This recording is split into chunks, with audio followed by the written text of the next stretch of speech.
Mayong buntag mga mga ka-vlog farmers. Naaw nami karon diri sa ako ang bayaw. Sa akong igsuon diri kay Ahmad family.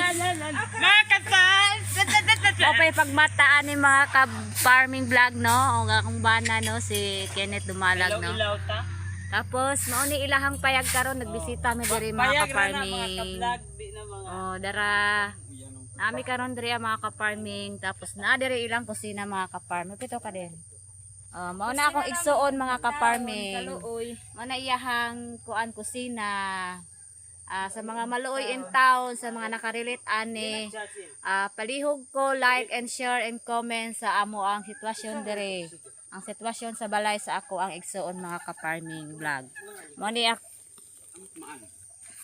dara. Dara ang mga manok diri mga ka-farming maupay pagkaon nila kung maupay pagmata sa tag-iya nagpakaon ani mga ka-farming. Dara ang mga manok mga ka-farming. Mo na yang manok diri Gwapo kay mga manok na mo god. Mga high gold. Okay, sa mga nakarelate, like and share and comment sa amuhang vlog.